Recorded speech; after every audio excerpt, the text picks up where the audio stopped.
Yeah, thank you very much, Benjamin. To everyone who is here, welcome. Glad that you're here. It's a little different, not seeing all of your bright shining faces in person. As Benjamin mentioned, please use the Q&A box if you've got questions. I will do my best to answer as we get through the presentation, but if due to timing I need to speed up, you are always welcome to email your questions to me or give me a phone call and I'll answer them there. So to start with, I love this first opening picture. You'll notice the little person with all the papers. I would imagine quite a few clerks, you get into the job and you just kind of look and that's how you feel, is here's all this paperwork you need to handle. Your goal is to look something like the photo on the right, but you feel like the photo on the left. We're going to cover the clerk's statutory duties today. So what are those? Well, basically, you've got to keep track of the town proceedings. You need to keep the record.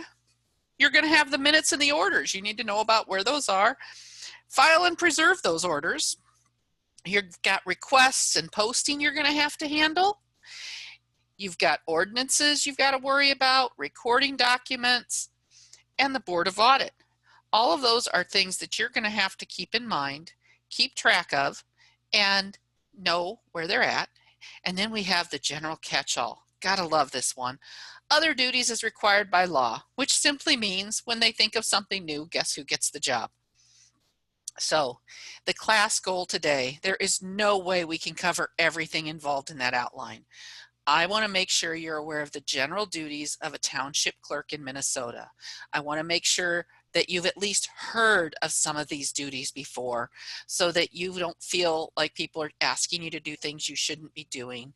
But a lot of times, if we don't know what we don't know, it's really hard to know if we've got questions or not. Now I see there's a Q&A coming up. What order on the agenda should claims be approved? I'm going to get to this. Basically, you're going to find out in a little bit. That's up to you. And we'll go over that in a few minutes. So next thing here, first, you've got to act as clerk of the town board and keep in the clerk's office a true record of all of its proceedings. So what does that mean? What are the proceedings? Well, simply those are the decisions, and those decisions all lead to be what turns out to be the minutes. Now we've got a poll question here, and what I would like to know is, do you know where all the minutes of your township are located? And I don't mean just the minutes that you've taken, I mean since day one of your township. For example, my township started in 1871, actually January 21st, our 150th year is coming up in January. I do know where my minutes are. Do you?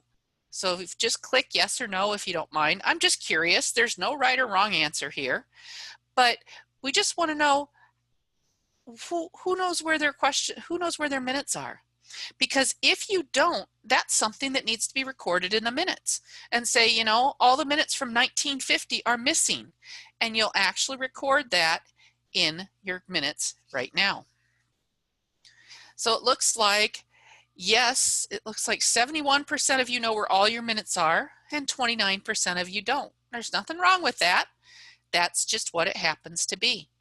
All right, so those of you who don't, make sure it gets put into the minutes that, hey, you don't know where these minutes are. I did that when I first started. There was 5 years of minutes I couldn't find. I've been here long enough now. I've found those missing 5 years, but it took me some time. And as I found them, I'd just tell the board, hey, I found 1968, and we added it to the list. All right, so we've got a question about can you store minutes on a jump drive rather than all the paper copies? Yes, you can. There's some ramifications to doing that. So if you have just the paper copies, or just a flash drive, how do you share those minutes with somebody else? And think about somebody who doesn't have a computer. So while there's nothing wrong with that, and I will mention that later on in the presentation, you want to make sure and think, beyond you using them, how do you share those with the public? If you've got the time to print them and send them, that's perfectly fine. All right. So moving forward, you may have old minute books that look something like that, but with the minutes, somebody's got to write them, the board is going to approve them, and then the clerk is going to keep the document. It doesn't say in here the clerk has to write the minutes, but we all know what really happens. Most of us take the minutes. Not always, but that's usually what happens. So we're going to spend a few minutes, and I mean brief, just a few slides covering minutes. How to take minutes could be a full presentation. It could take several hours. I'm going to go over it very, very quickly. When you're taking minutes, they have to be full and accurate. They become a legal document. They show who was present.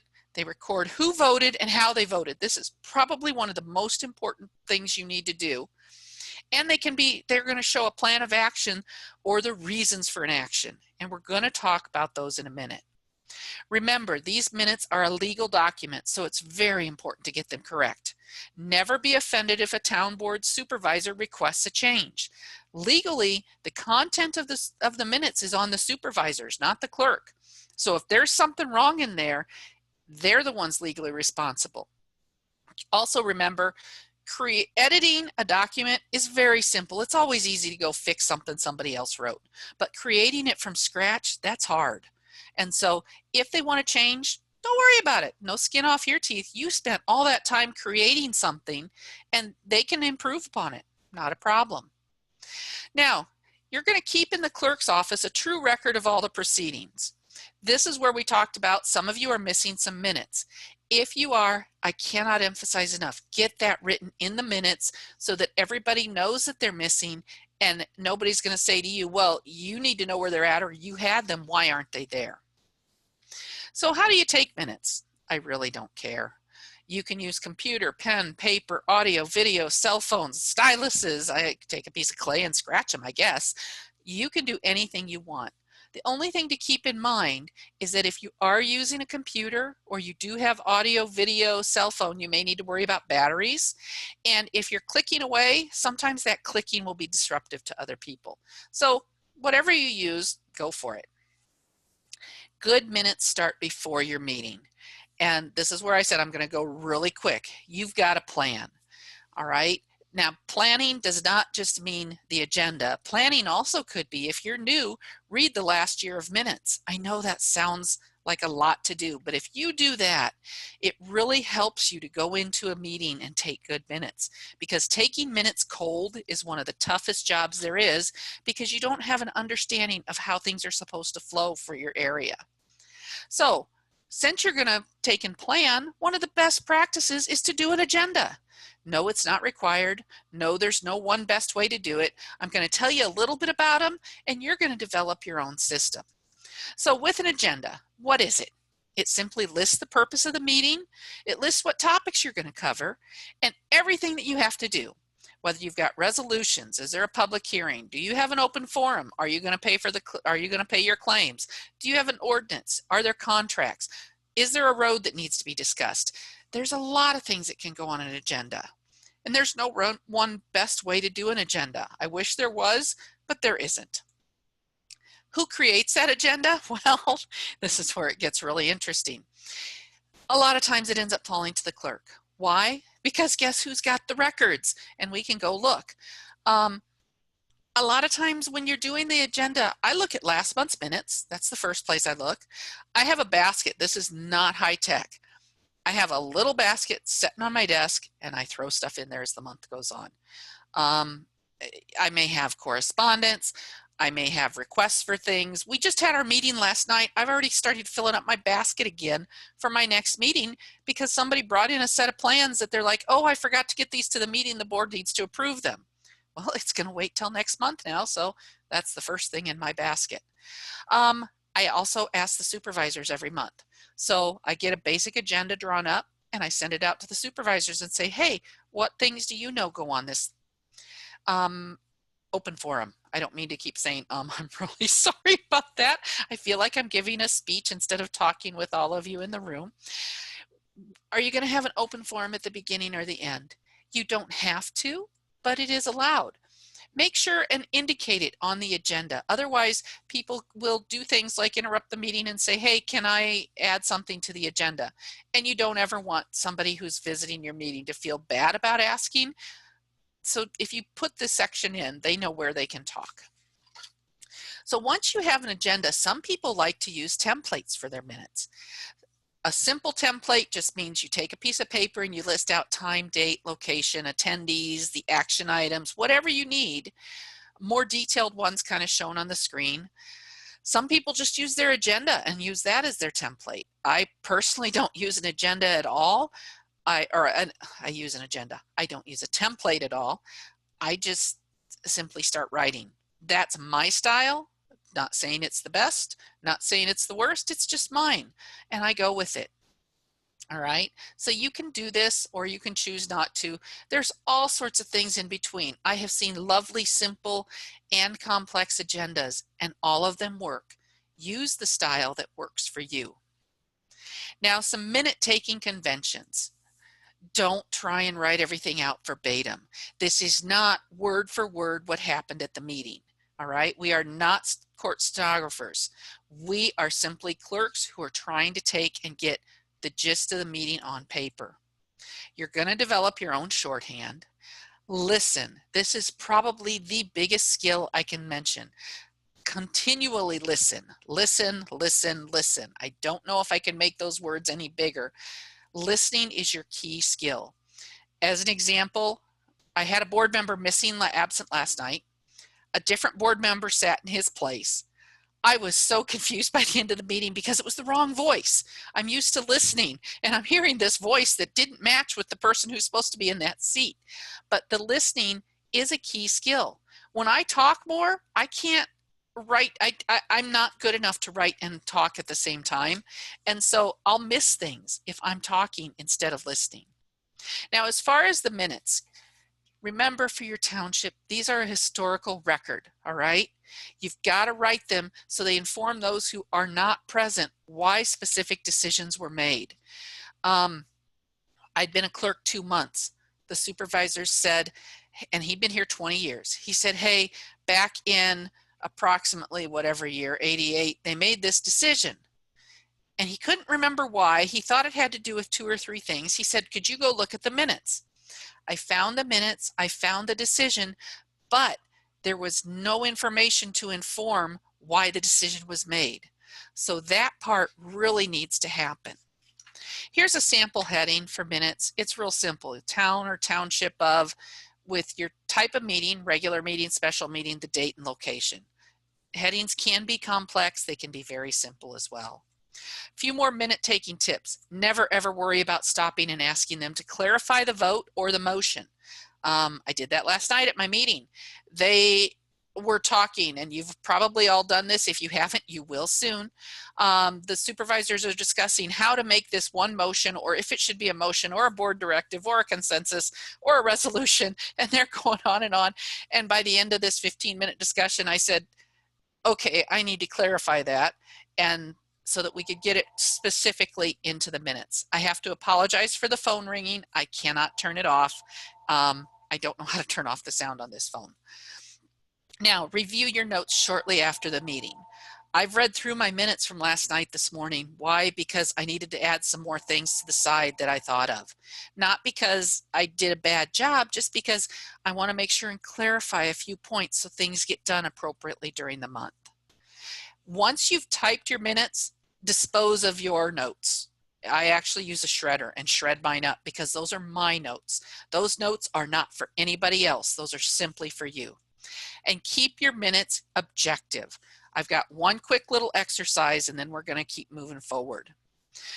A lot of times you'll have a meeting, says something, Supervisor Smith is like, I don't like it, and the township shouldn't do it. That's not objective. That's not how your minutes should read. You need to say something like, Supervisor Smith expressed her concerns and suggested the project not be endorsed. Or if you don't like so many words, Supervisor Smith was not in favor of authorizing the project, okay? You want to make sure your minutes stay objective. Sometimes that's hard, but you do want to do it. The other thing that can happen, keep in mind townships do not have to follow Robert's rules. So you've got Supervisor Smith saying that they don't want to do this. So they just make a motion, another 1 second, then another supervisor chimes in, and here's some different reasons, and then some expletives show up. And I don't mean mean, just they show up. And then another supervisor is coming back with cons and some fun phrases that may not be appropriate for minutes. And then one of the supervisor comes in and comes up with some more information. And then the original supervisor making the motion says, well, they didn't think about it, so rescinds a motion. So all this discussion's going on. Do we need to put all that stuff in the minutes? No. Minutes would probably say, if this was mine, I would say, given findings A, B, and C, you know, I put these reasons up here that they were talking about, so I'm going to list those in the minutes. I may list the cons as well, but given the findings, Supervisor Jones motioned to endorse the project, second by Supervisor Smith, motion carried, all voting in favor or unanimous or however you do that part. But do you kind of see what I mean? I've got the reasons. If somebody looks back, they can see exactly why the board decided to sponsor this project, okay? Or why the board decided this was not appropriate. The last thing that I want to mention on minutes, second to last, petitions come in, you've got to act on them. This is where you're going to contact the MAT attorneys.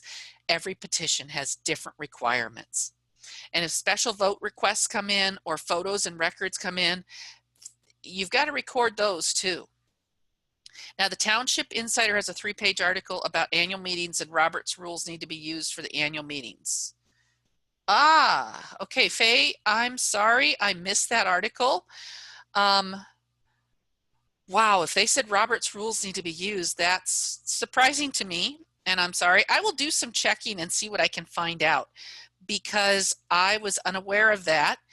And usually we recommend we don't use Robert's rules because I don't have time to be a parliamentarian. Those books are huge that we've got to stay on top of. So let me do some research on that. If you could, I would really appreciate it if you would email me and I'll get back to you with an answer. Okay, so next up, last statement on minutes, don't ever hold a meeting without taking minutes. There's no one best way to do it, but don't ever hold a meeting without taking minutes. Second duty in statute, unless it's provided by law, otherwise provided by law, the clerk is to have custody of the records, books, papers of the town and file and safely keep all the papers required to be in the clerk's office. Now you see custody of records and safely keep. So I'm going to ask you a question here. Where are your records physically stored? If you're going to tell me in the top of your barn, that's probably not the best choice. And I know that this happens because I've talked to the clerks where that's where they had storage space. Who has access to the records? Are they safe? How about what types of records are stored in a box? All right. There's all sorts of records we have to be responsible for, and we need to make sure we have a place to store them. Now, does that mean the clerk out of their own pocket has to do this? No. The town board is to provide things. We usually recommend at a minimum a fireproof filing cabinet that can be moved from location to location. All right. That's bare bones minimum. Okay. Now, the next, I see there's another question about an article specifically about annual meetings. Everyone should read explicit guidance about the annual meeting. The chairman does not lead the annual meeting. The moderator is appointed. Yep, and you got to have your agenda. Yes, that is correct. There are some great articles in the MAT Insider regarding annual meetings. And annual meetings and minutes are much different than regular town board meetings. We're going to talk about those in a little while. Okay, so once you've got your minutes and everything in order, I want to ask, I've got a poll question here. What shape are your minutes, your records in? Are they in good physical shape or are they subject to more than ordinary decay? I'm trying to figure out the best wordings on this. So how do you keep your minutes? Do they look kind of like the picture? I don't know if where the poll question sits, but I've got a picture of just a bag of minutes. I couldn't find a paper bag, so I used the bag that's shown. The middle picture shows some very decayed minutes. And then you've got a nicely organized file cabinet. How do your minutes look? I'm just kind of curious because what we find out is there's all sorts of shapes of minutes. If your minutes are decaying, you're going to want to do what you can to stop the decay, all right? Whether that's have some images taken. Okay, so are all of them in good shape? Oh, I am so happy. You are the first group to have this high of a good set of minutes that are in good shape. Normally I talk to somebody and I will find out that, well, they're underneath a stage or in a closet and they're mouse eaten and the clerks don't want to go touch them. I don't blame them, but you have to have custody of the records, books, and papers, file and safely keep them. So that is a requirement of the statute, is you have to keep these records. Now, our board just discussed moving documents into a pole barn.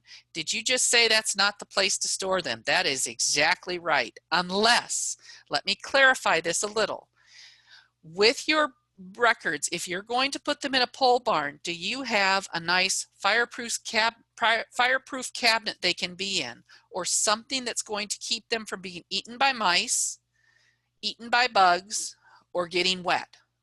So yes, it could be a pole barn. Some pole barns are pretty nice. I've seen some of these houses and stuff that are considered pole barns. It depends, all right? Don't just go put them in there if you're going to put them in cardboard boxes, or even if you're just putting them in Rubbermaid totes. You need to think farther than that and have better quality totes or some sort of fireproof, waterproof storage. You've got to keep bugs and everything out of them, all right? Now, so what is a record? If you're keeping all these records, what are they? I'm going to answer this one. They think that the plastic container will work. I'm not a big fan of this. So yes, I am definitely backing you up on this one. Plastic containers will not cut it. I can send you images of bad things that happen when you use those Rubbermaid totes. They're great for short term. If you're talking a month or two, not a big deal. But if you want a permanent storage for your records, that's not the thing to choose. So we do have another poll question here. It's, do you have any records that are not paper? Okay. While you're answering those, I've got several more questions coming up here. Yes, do send me an email. And I have 9 plastic containers, so a new file cabinet will be ordered. That is excellent. If you can get a nice file cabinet, it keeps your records. It's a lot easier to find. I actually am looking for something that we know happened 20 years ago, and this is not me. I was helping somebody. Their record happens to be, they've got the great big train cars. They're out there. They know that it's there. None of the boxes are labeled, all right? So you really want to keep track of your records. And yeah, see, you guys are thinking good. There are more records than just paper. There's a lot of records we have to maintain. So what if your board doesn't want to improve a fireproof cabinet for our minutes? They've just discussed this and they want to wait until the annual meeting and they say it's going to be fine for this long. It won't hurt until then. You know, it's going to be really hard. The annual meeting's in March. You're going to do the very best you can until March, and hopefully everybody there will understand that you do need to get some sort of permanent storage for your minutes. The other thing that comes in, we're going to talk records retention in just a second briefly, and with records retention, those minutes are permanent. Whatever you put them in has to last forever. How do we have minutes that are 150 years old if they were never kept nicely? So they got to think outside and outside beyond 5-10 years. Excuse me. What is a record? Anything to do with information relating to township function, no matter what the format is. All right. The form of a record does not matter. It can be an email. It could be a voicemail. It could be a video. As clerk, you need to determine how you're going to keep that record. A record is not something that's not part of an official transaction. If it's duplicate copies, exhibit copies, the county ordinances, those aren't your record to keep. You can have a copy and they're great to have. It's kind of like Minnesota statutes. It's great to know, but we are not in charge of keeping those. Somebody else is. We're in charge of keeping our own township records. Now with records retention, keep in mind, don't throw anything away. This is a whole class topic. I cannot go real far into depth. I want you to know records retention is in the information library. You're going to look through there and see what it is. What it does is once you get permission from the state, you will be able to throw away some records that are no longer permanent, like stuff 10, 15 years old, old checks.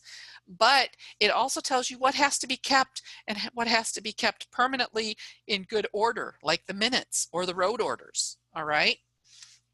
And I'm going to kind of move quickly here because we've got a little ways to go. Third duty, record minutes of the proceedings of every town meeting in the book of the town record and enter them at length at every order or direction and all the rules and regulations made by the town meeting. So what's that mean? Where's the town record book? Where are your minutes books? How about all the votes and the orders that are needed? I've got some books shown over here, road orders, ordinances, minutes, policies. These don't have to be filing cabinets full. It could be your township's a small township. You may just have 12 books, all right? And it's okay, just so you know where all of the records are located. Make sure when you're thinking records, it's beyond minutes. What about any resolutions or ordinances or contracts? Can you find them? Do you know where they're located? The biggest thing is, can you find your records? If somebody came in and wanted minutes from June 10 years ago, can you find them? How about records retention resolution? A lot of you who have lots of records are probably thinking, I got to find that one. How about road orders? Those are important. Policies. What about contracts? There are so many records we keep. We don't have rooms that look like this. None of us do. But I look at this picture and I think organization. It's nice, it's organized. I'm assuming that we could find it because those labels are going to identify things. You are your township's record keeper and you need to keep these records in good order, okay? So your next duty, we're only on number 4 of 8, is you have to file and preserve all accounts audited by the town board or allowed at a town meeting and enter a statement of them in the book of records. Okay, good. That's a lot of gobbledygook. What does that actually mean? It means you're going to make a record of claims allowed and the funds that arrived. Do I care how you do it? Well, CTAS is recommended by the state. An Excel spreadsheet or a notebook also work. So you're going to use what works for you. As far as how, there's no rule that says you must use CTAS or you must do this. The rules for finances are you must do fund accounting and you must, you must do fund accounting in your cash basis. We've got a question here. If your supervisors do not want to make any minutes from their road trip, all righty. Okay, so if your supervisors don't want to take minutes, then they need to be taking the clerk along. It's a 2 or 3 hour road trip they make each summer to check the conditions of the town road and determine what needs to be done and keep them in good condition. They're supposed to. But if they are just inspecting, one of their ways that they can get around it is they can inspect, do not make a decision. At the next town board meeting, they come in and they give all their decisions and make all the decisions to the clerk. That's how they're going to get around it. Otherwise, what happens is a lot of us as clerks ride with the board on this 2 to 3 hour trip. Some of us do it twice a year because otherwise, how are we going to get to know what's up with the roads? Because we can't make a good record if we don't know what's happening. So if the board's okay with it, ride with them and you write. I know I had a supervisor take the minutes one time. I know exactly what you're dealing with and it was very painful. I take pages of minutes detailing each road. I got back a paragraph for a 6 hour trip. Okay, we have more roads than a lot of townships, so they spend most of the day. And I had 1 paragraph. So I get it. You're just going to remind them, hey, this is a meeting. We have to have minutes. And unless somebody goes with you to take it, somebody has to do it. That's just a statute. Now, keep in mind as a clerk, when you're filing and preserving, after the claims are paid, the invoices are supposed to go to the clerk's custody for safekeeping. The treasurer can get them already, but then the clerk is in charge of making sure where they're at. Your book of records, that's going to be what you choose. You can use a 3-ring binder. You can use a hardcover book. You can use a computer. You can use flash drives. You can use CTAS. With CTAS, what's nice is you have a record. You don't have to print them other than the Board of Audit and your yearly stuff. But you can always go back and reprint from CTAS, providing you do your backups well. One comment, if you decide to keep everything on a flash drive, make sure you've got good backups, okay? So with CTAS there, you're gonna have your record. Keep in mind, if you void a check, that goes in the minutes. That way, if anybody asks, well, why are we missing a check number? All they have to do is go back into the minutes and they can see. So the 5th duty is to record every request for a special vote or a special town meeting and properly post the requisite notices of them. This is where all your publishing and postings fall. So usually you arrive at the annual meetings for special vote requests, come at the annual meeting, but they could come anytime during the year. All right, somebody says, hey, we want you to vote on this. Now, during the year at a regular town board meeting, the board may or may not choose to do that. But the annual meeting, if there's a special vote request, you're going to have to act upon it. If there's a special meeting, if special meeting requests come, you have to follow the procedures. It depends on the type. Now, we're going to do a very, very brief, quick review on different meeting types just to make sure everybody knows about them. There's a lot more information on different meeting types. And posting, keep in mind, when I say you got to post notice, that just means like the picture on the side, you stick it on the wall, okay? But notice that's outside and it's at a place where everybody can see. You can use a window, you can use a box like this, you can use a post and stick it up on that. But if it's rainy like it has been, make sure you put it in plastic or something. Your posting location is determined at your annual meeting. So when we're talking about posting and publishing, posting is just the hanging it up. Publishing means in a newspaper. That's really important because we're going to talk about what your different notices are real briefly, because we've got 5 main types of meetings. The regular town board meeting, a special town board meeting, an emergency meeting, usually town board, a recessed meeting, and a closed meeting. All right, there's just 5 quick types. The regular town board meeting, those are the monthly meetings you do all the time. There's no agenda required to be posted before the meeting. It's a best practice to do so, but you don't have to. They just are conducting the regular business. That's where they're paying the bills, all that good stuff. However, a special town board meeting, that requires posting. That agenda has to be posted, and that agenda needs to say exactly what's going to be covered at that meeting. You cannot add a topic for a special town board meeting. Now, it talks about 3 days ahead, which is true. It does have to be 3 days ahead. But in this case, 3 equals 5. We got new math going. So when you're counting for a special meeting, you cannot count the day that you posted. You count 3 days out, and then the following day is when you can hold the special town board meeting.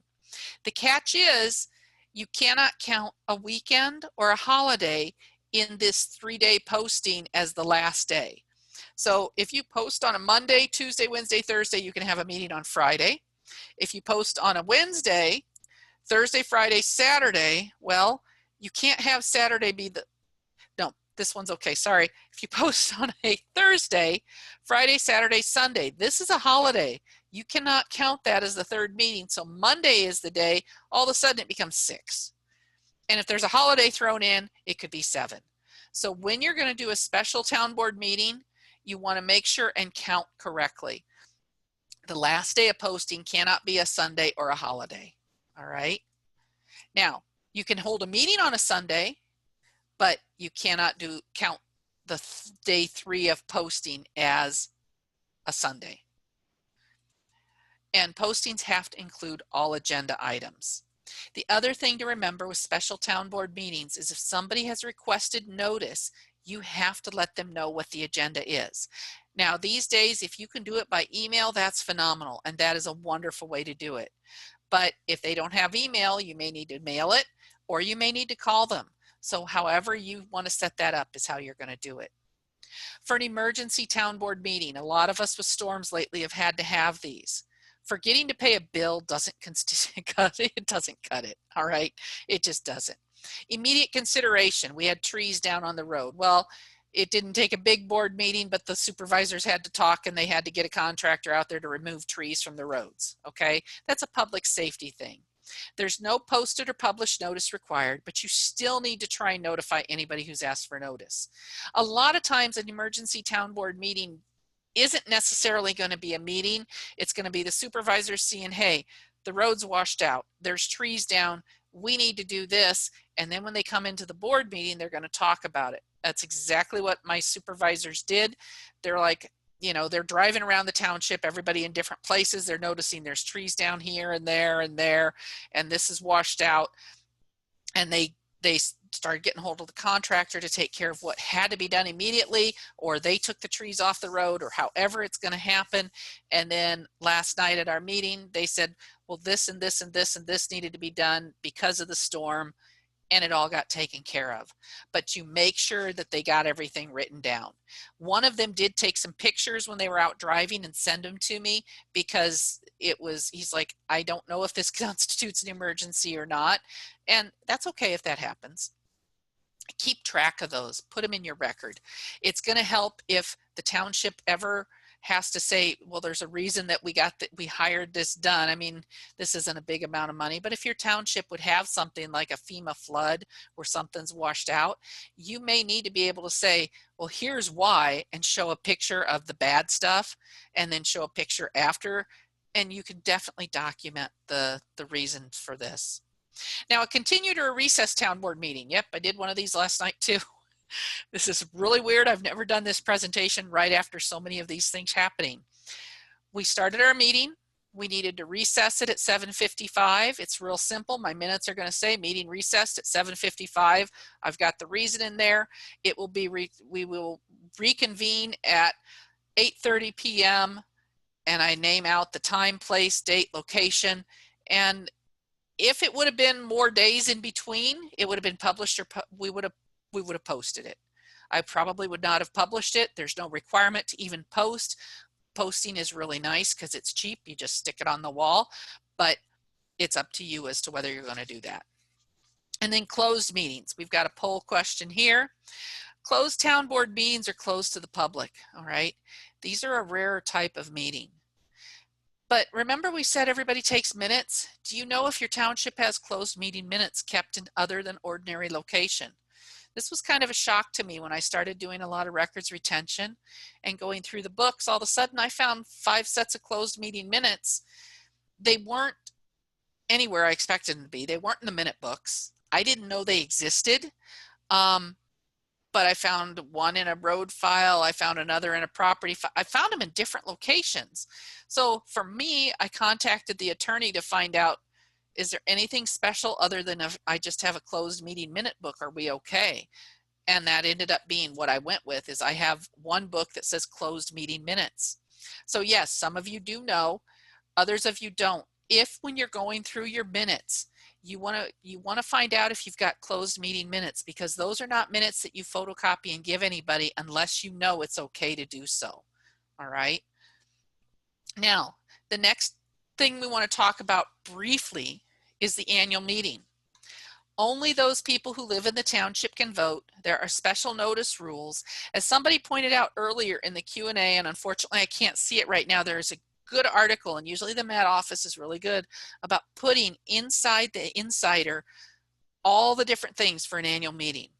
Because keep in mind, at the annual meeting, the big difference, one of the big differences there, a couple of them, votes can be reconsidered for up to a half an hour. So anytime you write down that they're making a vote, make sure and note the time, because they have a half hour to change their mind.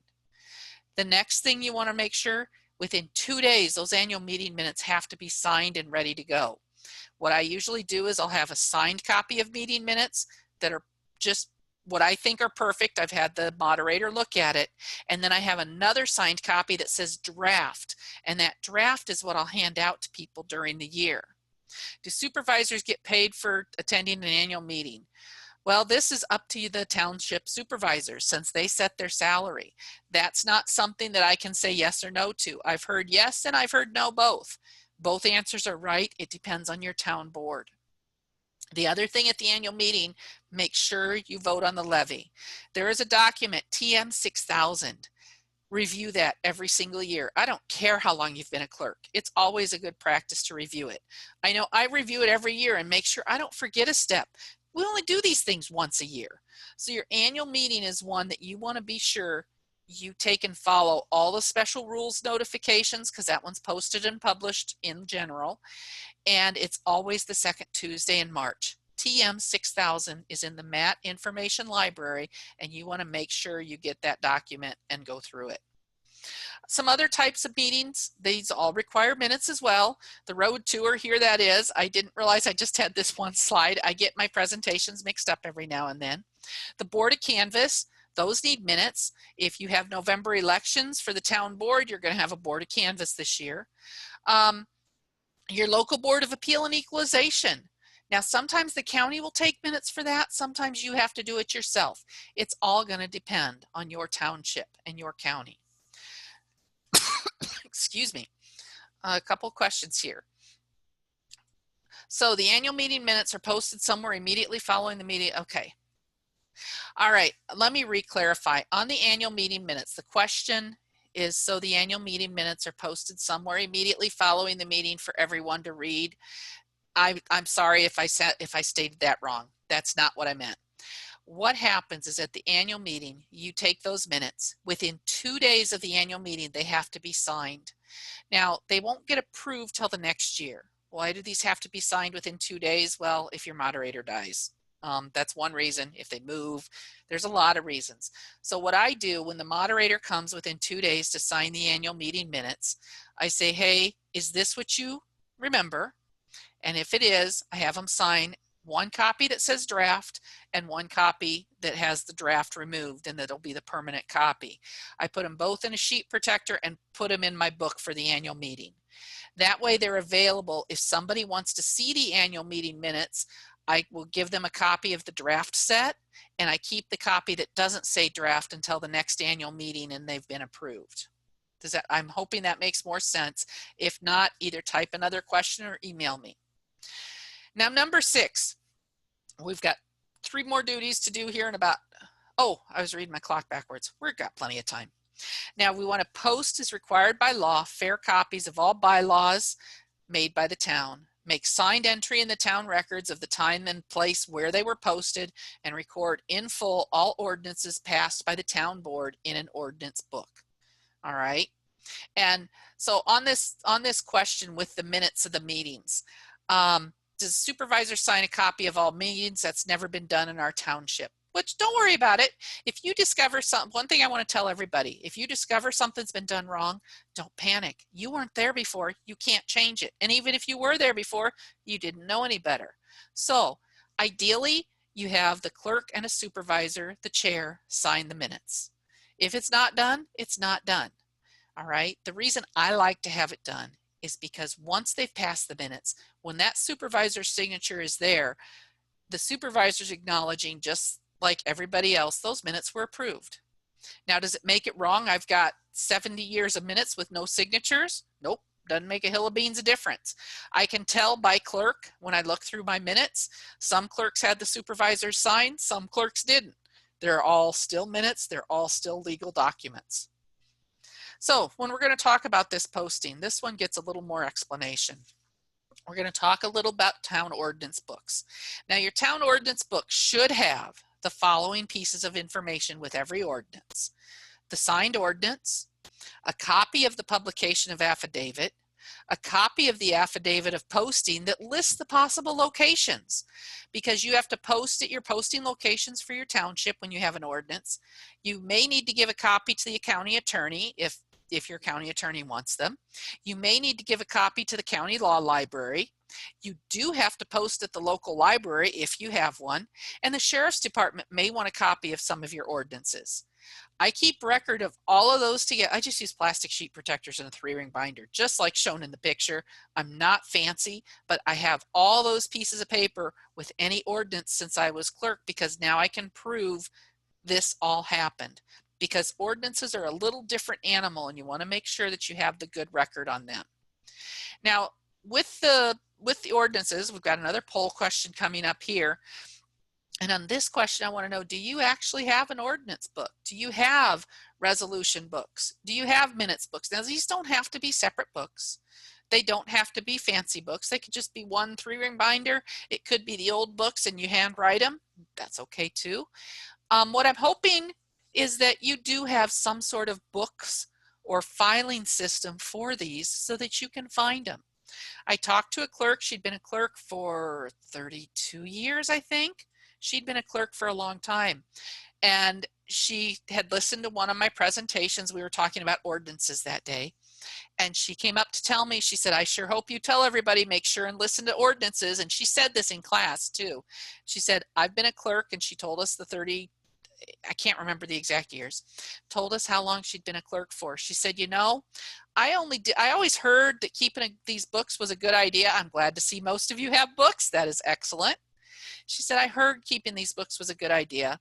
She goes, I always just kind of threw everything in the drawer because I was so busy. She said, then a couple years, 2 years ago, something came up and she needed to know when the ordinance was passed.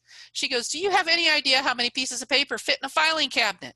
Because she had to go through every piece of paper till she found it. She had the record, but she didn't know how to find it. So she said, keeping those books is probably one of the best things that she ever heard. She was trying to get it in order for the next one.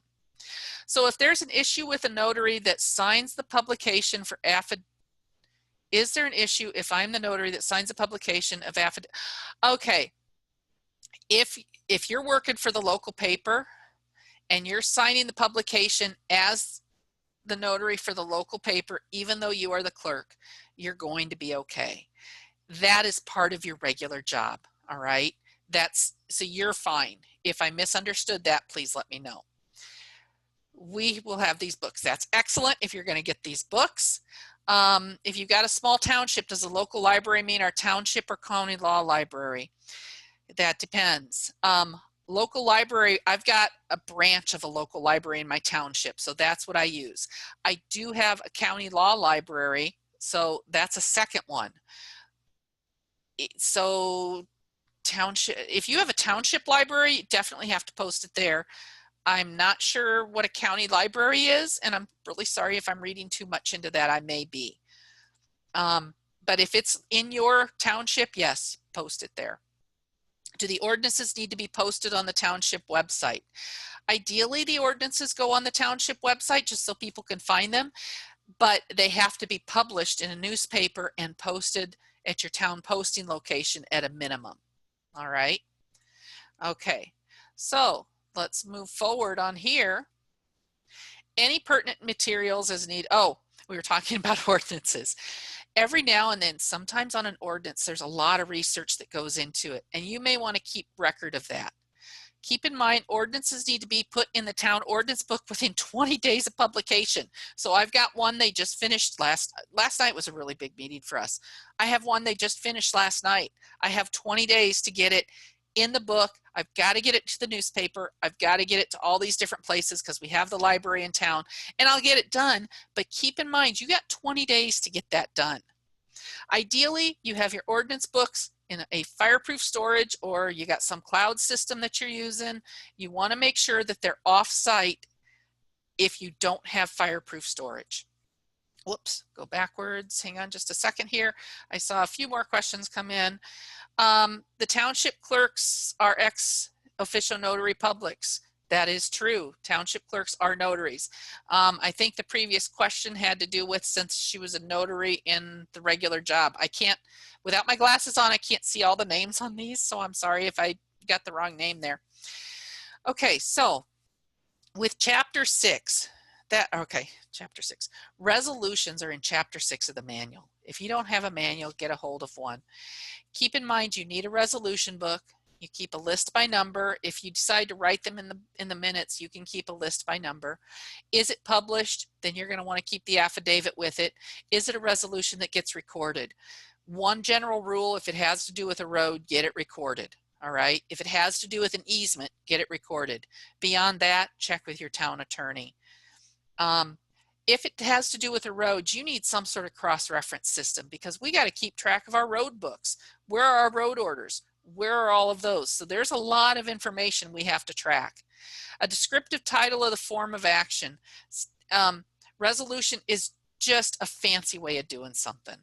And if you look up under this resolution thing, it will tell you when some things need to be resolutions instead of just motions. We will be having a class on those later as well.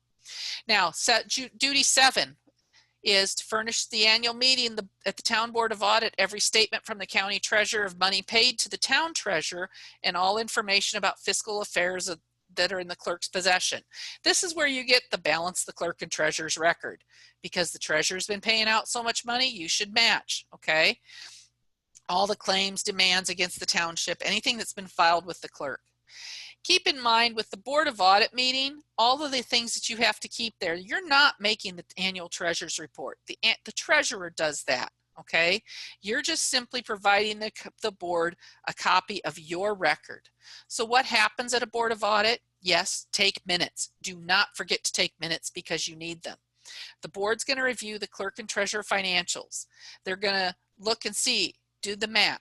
I'm sorry, that's a typo. It should say, do they match disbursements, receipts, fund balances, transfers? Do those match between the two officers? How about reviewing checks? When I say they review the checks and the original invoices, they're going to look, okay, this is what we said we authorized the claim for. This is what the original invoice was, and here's what the check cleared the bank for. Does that match what the board ordered? The same thing with receipts. Is what came in, what was deposited on the bank statement? Does the bank statement balance? And you all are going to think this is funny, but unfortunately every year there's townships, I'll talk to somebody and they're saying, well, we don't know if it balances. That's a very bad practice. It's the board's thing to make sure that they match. So how many days prior to the primary for the accuracy test? Accuracy test, you're talking March elections. And so I'm going to answer that a little bit later because I've got about 9 minutes to finish this up. Please email me that question. I'll send you the answers, because accuracy tests for the primary, you don't have to worry about. Oh, wait, yeah, you do.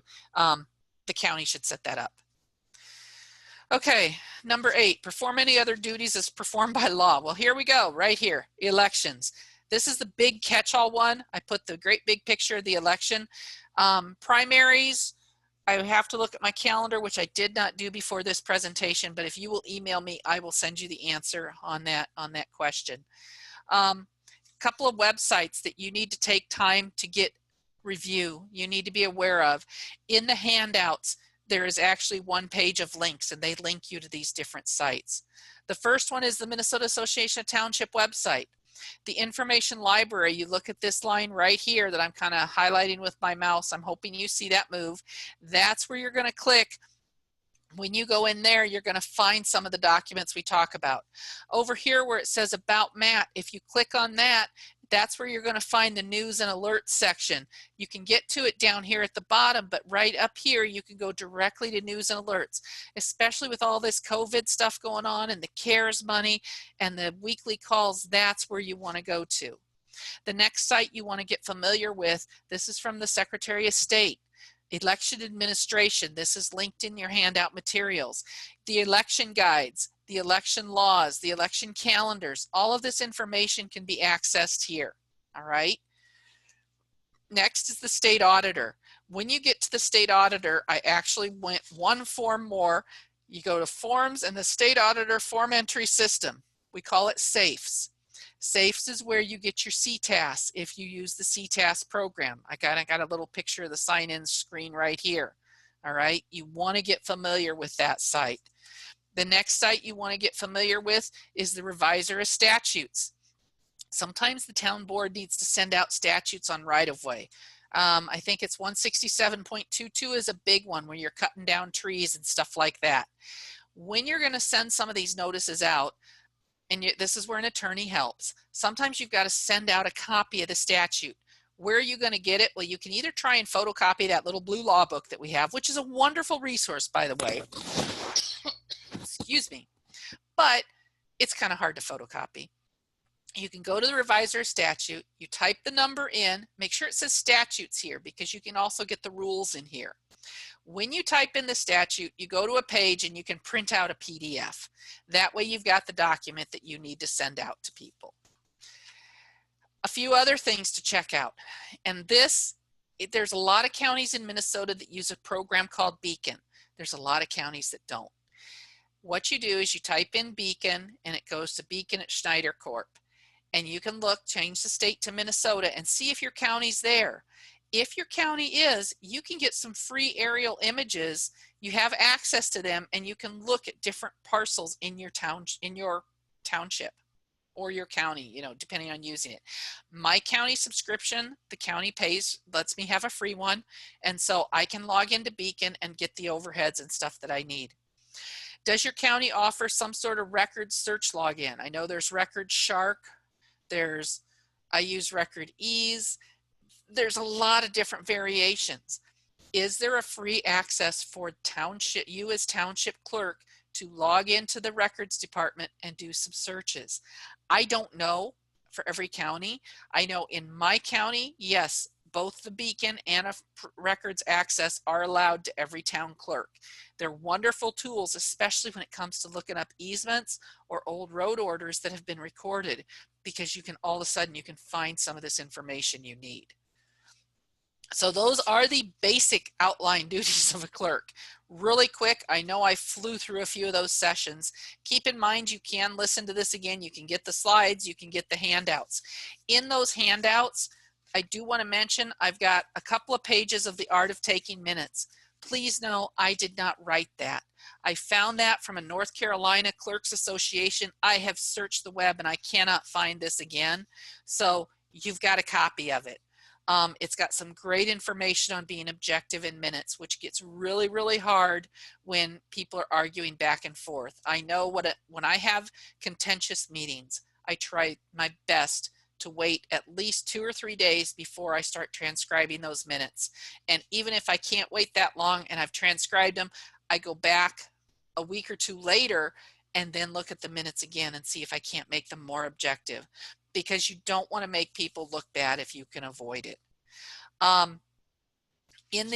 After the minutes, you've got a list of records. You've got some record storage best practice. There's also a list of links for the clerk. You can just click on the PDF. It brings up those different websites. I also included a listing of meetings, regular, special, emergency, closed, and basically why you're going to hold it, the notice, the agenda, the minutes, and there's a few more pages of some other meeting types, because I want to make sure that you've got your resources. Being a clerk is a lot of fun. It's something that I really, truly enjoy. I don't mind the constant change. I really don't. I love learning new things. I'm always learning new things. Just a couple days ago, I learned that I should probably improve my practices on some stuff. I'm not perfect, but it's so much fun because you don't do the same thing every day. We do a lot of the same thing every single month. But this CARES thing, as challenging as it is with COVID-19, we're all going to get through it. We're going to all learn a new thing. We're all going to learn about better record keeping because we've got to document the heck out of stuff. We're constantly learning, and it is a lot of fun. So enjoy your job as being a clerk. And do you have a typical salary for a town clerk? This is a really common question. The best way I can answer what a typical salary is to look at some of the townships in your area that are similar in size, because that's truthfully what I did when I started. Is I looked at other townships that were similar in size to mine, similar in duties, because there's a lot of townships with 50 people or 150 people or 350 people or 1,600 people, and all of those clerks are going to be working doing different things. The other thing to keep in mind, so start with your county unit, find out how clerks there are paid. We all tend to talk. I know in my county we all do. The other thing that you're going to look at, what kind of duties do those clerks do? Does your township do all of its own planning and zoning, or do they have somebody else doing that? So that's a big piece that you don't have to worry about. So when you're looking at salaries and stuff like that, those are the best places to start. Okay, so I have talked really, really quickly. I think we've got like 2 minutes, 1 or 2 minutes, if I'm right, Benjamin? Yes, ma'am. And okay, so that's pretty much what I've got. You've got elections coming up. Please email me call if you got any other questions. We've got records retention training coming up. We've got financial records. Petra's got a class on Thursday. She's going to be teaching on election judge payroll, because that's one of our really fun things that we have to do.